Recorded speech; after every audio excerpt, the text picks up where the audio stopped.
So hello everyone guys welcome back to YouTube channel knowledge क्रीडा. विद्यार्थी मित्रांनो, MST CET 2024साठी registration तुम्हाला करायचं आहे आणि रजिस्ट्रेशन करताना कोणकोणते डॉक्युमेंट्स तुम्हाला इथे रिक्वायर्ड असतात MST CET 2024साठी या व्हिडिओमध्ये आपण पाहूया.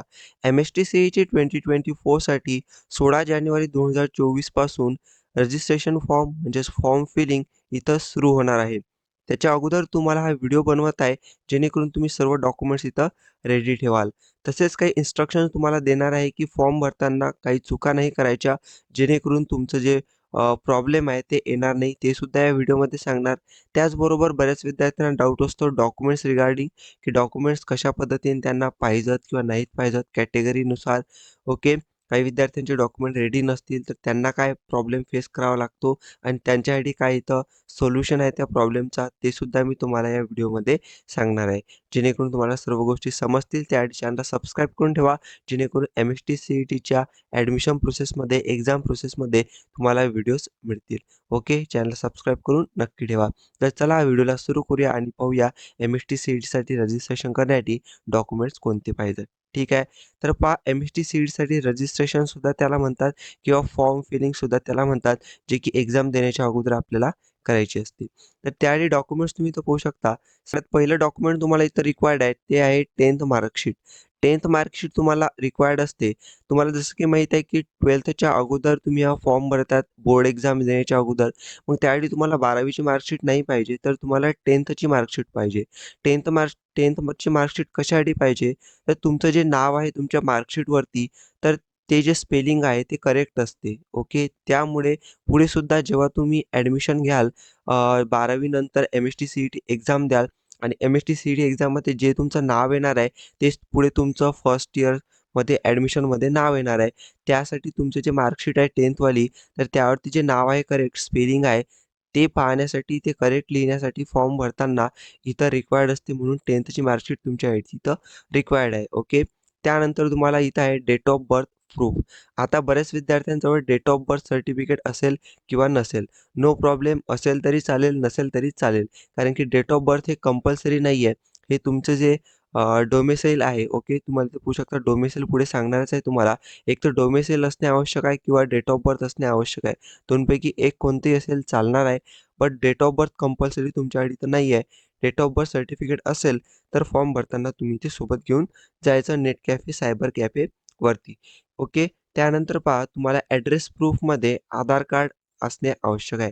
आधार कार्ड जास्तीत जास्त म्हणजे सर्वच विद्यार्थ्यांजवळ नक्की असणार आहे. ओके. आणि आधार कार्ड तुमचा एक ॲड्रेस प्रूफ, ॲड्रेस तुमचा जो असणार आहे फॉर्म फिलिंग करताना रिक्वायर्ड असतो. त्यामुळे ॲड्रेस प्रूफसाठी आधार कार्ड तुमच्याकडे असणे रिक्वायर्ड आहे. ओके. आणि पहा, हे जे डॉक्युमेंट्स तुम्हाला सांगत आहे, या डॉक्युमेंट्सपैकी काही डॉक्युमेंट्स तुम्हाला अपलोड करायचे असतात. ओके. आणि काही डॉक्युमेंट्सची फक्त तुम्हाला इथं माहिती भरायची असते. ओके. जसं की पहा, आता नंतर तुम्हाला इथं रिक्वायर्ड असते ते म्हणजेच की कास्ट सर्टिफिकेट. आता कास्ट सर्टिफिकेट सर्व स्टुडंट्सना इथं रिक्वायर्ड नाही. जे स्टुडंट्स इथं कॅटेगरी स्टुडंट्स येतात म्हणजे जसं की OBC, SC जे स्टुडंट्स आहेत त्यांनाच इथं कास्ट सर्टिफिकेट रिक्वायर्ड आहे. जे ओपन कॅटेगरीचे स्टुडंट्स आहेत त्यांना कास्ट सर्टिफिकेट इथं रिक्वायर्ड नाही आहे. ओके, एवढं लक्षात ठेवा. त्यानंतर पहा, आता बरेच विद्यार्थी आहेत की ज्यांनी कास्ट सर्टिफिकेट अजून काढलेलं नसेल, डॉक्युमेंट त्यांच्याकडे नसेल. ओके. आणि बरेच विद्यार्थ्यांकडे कास्ट सर्टिफिकेट असेल. आता ज्यांच्याकडे कास्ट सर्टिफिकेट आहे, नो प्रॉब्लेम. तुम्ही हा फॉर्म भरताना कास्ट सर्टिफिकेटची यामधली अपलोड नसते करायचं. आताच्या फॉर्म भरताना तुम्हाला फक्त यामधली जी माहिती आहे ते द्यायची असते. आणि पहा, जे अपलोड करायचं असते ते तुम्हाला करायचं असते तुमची एक्झाम झाल्यानंतर. जो ॲडमिशनसाठी फॉर्म फिलिंग करत असता तुम्ही, रजिस्ट्रेशन करत असता, तर त्यावेळेस तुम्हाला हे ओरिजिनल डॉक्युमेंट अपलोड करायचं असते. त्यामुळे नो प्रॉब्लेम. ओके. त्यासोबतच तुम्हाला जे ओरिजिनल डॉक्युमेंट्स आहेत, आतापासून तुम्ही अप्लाय करा, जेणेकरून तुमचे जे ॲडमिशनपर्यंत सर्वचे सर्व डॉक्युमेंट्स तुमचे रेडी होतील. मग आता ज्या विद्यार्थ्यांसाठी आतासाठी ओरिजिनल डॉक्युमेंट नाही आहेत, मग त्यांच्यासाठी काय? तर पहा, तुम्ही काय करा, की फॉर्मची डेट आता आहे तुमच्याकडे. ओके. तर फॉर्मची डेट तुमच्याकडे आहे, माहिती आहे लास्ट डेट. तर तुम्ही काय करा, की तुमचे जे डॉक्युमेंट्स काढायचं बाकी असेल, जसं की फॉर एक्झाम्पल समजा कास्ट सर्टिफिकेट तुमच्याकडे नसेल, तर तुम्ही अप्लाय करून टाका आणि अप्लाय करताना तुमच्याकडे जी पावती असणार आहे, जे रिसिप्ट असणार आहे ना, तर ते रिसिप्टसुद्धा चालणार आहे. जेव्हा तुम्ही हा फॉर्म भरणारा रजिस्ट्रेशनचा, तर त्या रिसिप्टवरून सुद्धा तुम्हाला हा फॉर्म भरता येणार आहे. फक्त एवढं लक्षात ठेवा ॲडमिशनच्या वेळेस तुम्हाला ओरिजिनल सगळे डॉक्युमेंट्स इथं रिक्वायर्ड असतील. म्हणून मेक शुअर की तुम्ही ॲडमिशनच्या अगोदर सर्व डॉक्युमेंट्स इथं रेडी ठेवाल. ओके. त्यानंतर तुम्हाला इथं रिक्वायर्ड आहे domicile certificate for Maharashtra students. जे स्टुडंट्स महाराष्ट्रामधून असतील त्यांना डोमिसाईल सर्टिफिकेट इथं रिक्वायर्ड असते. डोमिसाईल सर्टिफिकेट म्हणजेच अधिवास सर्टिफिकेट हे रिप्रेझेंट करते की तुम्ही महाराष्ट्राचे कॅन्डिडेट आहात. इथंच तुमचा जन्म झालेला आहे आणि इथं तुम्ही राहता हे इथं मेन्शन असते. त्यामुळे डोमिसाईल सर्टिफिकेट तुमच्याकडे रिक्वायर्ड असते. जसं की मी तुम्हाला सांगितलं डोमिसाईल सर्टिफिकेट किंवा त्याला ऑरमध्ये असते date of birth proof. Okay, म्हणजे तुम्हाला हे डेट ऑफ बर्थ प्रूफ हे रिक्वायर्ड असते, की तुम्ही इथं प्रूफ असते की तुम्ही महाराष्ट्रामधून आहात किंवा डोमिसाईल सर्टिफिकेट असेल तरी चालेल. दोनपैकी एक कोणतेही असेल तरी चालणार आहे. ठीक आहे. त्यानंतर पहा तुम्हाला रिक्वायर्ड आहे photograph and signature. Photograph and signature हे रिक्वायर्ड असते. तुम्ही जेव्हा फॉर्म भरता तर त्यामध्ये तुम्हाला हे अपलोड करायचं असते फोटोग्राफ आणि सिग्नेचर. फोटोग्राफ तुम्ही एक काम करा, जे लेटेस्टवाले फोटोग्राफ आहेत ते इथं क्लिक करून घ्या, जेणेकरून तुम्हाला इथं कोणताही प्रॉब्लेम जाणार नाही. ओके.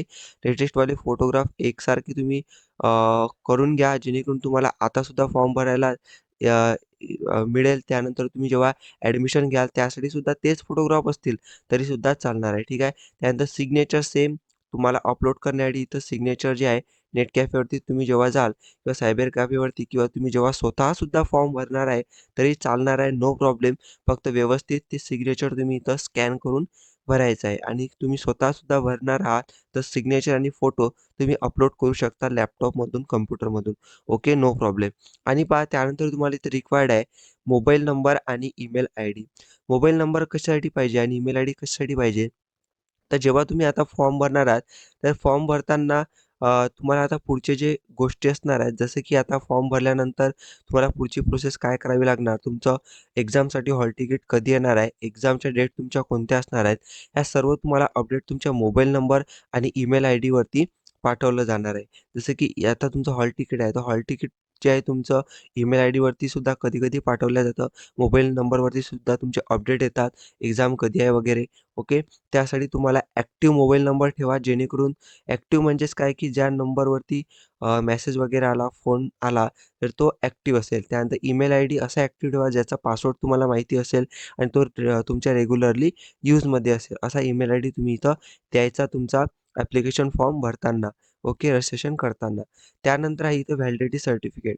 आता हे जे व्हॅलिडिटी सर्टिफिकेट आहे, तुम्हाला इथे दिसत असेल, पण व्हॅलिडिटी सर्टिफिकेट हा फॉर्म भरताना, रजिस्ट्रेशन करताना रिक्वायर्ड नाही आहे. एवढं लक्षात ठेवा. कारण की विद्यार्थी मित्रांनो, व्हॅलिडिटी सर्टिफिकेट तुम्हाला तेव्हाच लागते कॅटेगरीच्या स्टुडंट्सना जेव्हा तुम्ही इथं ॲडमिशनला फॉर्म भरत असता. ओके, म्हणजे ॲडमिशनचा फॉर्म जेव्हा भरताना तुम्ही एक्झाम झाल्यानंतर, तेव्हा तुम्हाला व्हॅलिडिटी सर्टिफिकेट रिक्वायर्ड असते कॅटेगरीच्या स्टुडंटना. ओके, तर आता तुम्हाला इथं रिक्वायर्ड नाही आहे, पण मी हे इम्पॉर्टंट डॉक्युमेंटमध्ये लिहून ठेवलं, जेणेकरून तुम्हाला एक आठवण राहावी आणि तुम्ही जे आहे डॉक्युमेंट रेडी करण्यासाठी अप्लाय इथं नक्की कराल. ठीक आहे, तर हे मोस्ट इम्पॉर्टंट आहे व्हॅलिडिटी सर्टिफिकेट ॲडमिशनसाठी, ते तुम्ही इथं रेडी करून ठेवा. ओके. त्यानंतर आहे नॉन क्रिमिनल सर्टिफिकेट. आता नॉन क्रिमिनल सर्टिफिकेट हे जे आहे रिक्वायर्ड आहे ओ-बी-सी, एन-टी, व्ही-जे-डी-टी या स्टुडंटना. तर नॉन क्रिमिनल सर्टिफिकेटसुद्धा तुम्ही इथं जे आहे काढून ठेवा, जेणेकरून तुम्हाला इथं प्रॉब्लेम जाणार नाही. ओके. आणि याचं जर तुमच्याकडे रिसिप्ट असेल, तर ते सुद्धा चालणार आहे, नो प्रॉब्लेम. तुमचा ॲप्लिकेशन फॉर्म रजिस्ट्रेशन फॉर्म तुमचा भरणे पूर्ण कंप्लीट होऊन जाणार आहे. ठीक आहे. तर हे सर्व डॉक्युमेंट्स तुम्हाला रिक्वायर्ड आहेत एम-एस-टी सी-ई-टी 2024 रजिस्ट्रेशन फॉर्म फिलिंगसाठी. याबद्दल काही डाऊट असेल मला कॉमेंट्समध्ये नक्की सांगा आणि या व्यतिरिक्त काही डाऊट असेल तर तुम्ही मला Instagramवरती विचारू शकता. Instagramची लिंक तुम्हाला या डिस्क्रिप्शनमध्ये मिळून जाणार व्हिडिओच्या किंवा कॉमेंट सेक्शनमध्ये सुद्धा चेक करसाल. ओके. तर अशा पद्धतीने डॉक्युमेंट्स तुम्हाला रिक्वायर्ड आहे. हा व्हिडिओ तुमच्या फ्रेंड्सपर्यंत नक्की शेअर करा, जेणेकरून त्यांनासुद्धा ही माहिती पडणार की डॉक्युमेंट्स कोणते रिक्वायर्ड आहेत म्हणून. आणि महत्त्वाचं म्हणजे एम-एस-टी सी-ई-टीचा फॉर्म भरताना अजिबातही घाई करू नका. ओके. समजा आता 16 जानेवारीपासून तुमचं स्टार्ट होत आहे ॲप्लिकेशन फॉर्म भरणे, रजिस्ट्रेशन करणे. तर घाई करू नका. तुम्हाला इथं वेट करा 7 ते 8 दिवस, जेणेकरून तुम्हाला इथं समजणार फॉर्म कशा पद्धतीनं भरायचा आहे.